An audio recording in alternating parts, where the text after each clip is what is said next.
तर नमस्कार मंडळी, आपली खडकी कोंबडीची पिल्ली कितीही तुम्ही बोर्डिंगला ठेवा किंवा काय पण करा, त्यासनी असं शेतातच भारी वाटतं। आमच्याकडे भरपूर पाऊस होता, त्यामुळे आम्ही पण आमची लहान लहान पिल्ली वलाखाली अशी बोर्डिंग करून ठेवलेली। आणि आता जरा पाऊस कमी आला म्हणून त्यासनी अशी मोकळ्या रानात जरा फिरवून आणूया म्हटलं।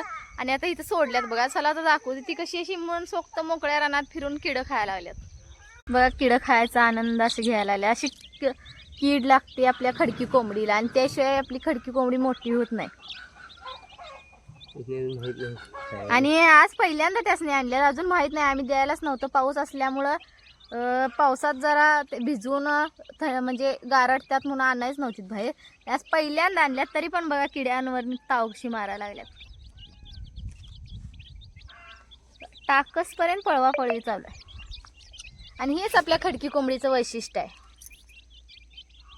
त्यांना रानातला किडा, मातीतलं असं बारीक बारीक कीटक, हिरवं रान हेच लागतं।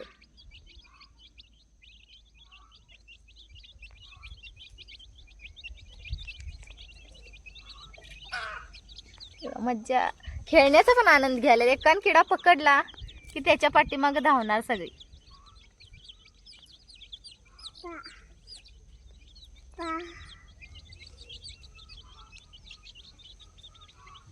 मज्जा वाटायला त्याची। की आपला एकटा कसा खायला लागलाय बघा, साईडला येऊन घेतलाय किडा आणि साईडला येऊन खायला चालू। कुणाला गावल त्याला गावल ते पळवणार।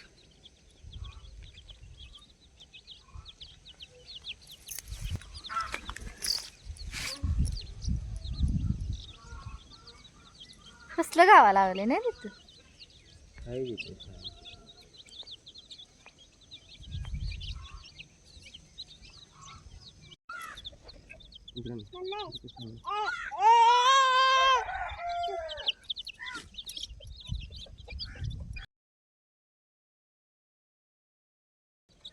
दानव्यासाठी बांधले, आता ते काढून घेऊन जातो त्याच्याकडे। गेलं का कुठं, गेलं दडून खायला लागले।